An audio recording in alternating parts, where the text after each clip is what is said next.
The whole of last session we have been dealing with one subject, a worship will invite us to be warriors also. Because when people start worshipping, Satan knows that he will lose his territory, his plans will be destroyed, and so his grip on people also will become loose. Because whatever we have received from the Lord after our worship, they are powerful weapons which the enemy cannot resist.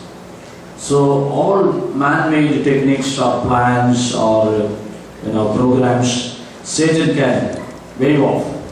If this church is not a worshipping church, if an organization is not a worshipping organization, all their intelligent plans, man-made plans and all, Satan can easily tackle it. But what has come out from God when we have, waited in the presence of God, and techniques that God gives to us, when we use it, Satan cannot resist. So he is always against a praying community, a worshipping community. That is why he was against Israel all the time. It was a worshipping community. And by his diabolic plans, when they came to him, he made them worship other gods, other idols, and broke them away from God's plan. So now he is against church, worshipping church. His main problem is, as long as the church worships, then his territory is in danger. The land will go out of his grip. That's what we should always understand. Even if it takes time, any programs that we make, any plans that we make, must be a byproduct of our worship. We worship, get from God, and then go, we will see that the battles are won. When yesterday I talked about the Laodicean church that Jesus was addressing, he said, "You are poor, wretched, miserable, blind and naked." It is a description of a defeated army actually.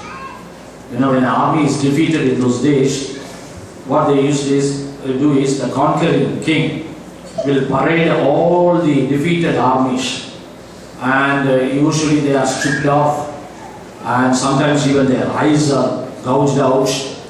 So it's a sign of a shame. It's a sign of a defeat.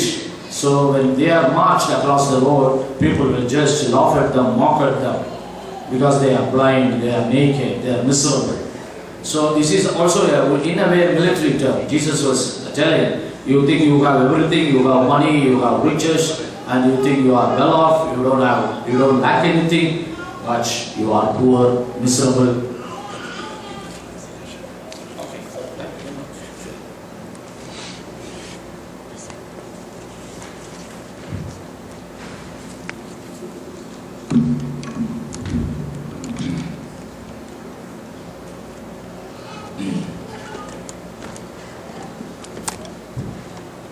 I was talking about the Laodicean church. Jesus described it as a church which is poor, miserable, blind and naked. And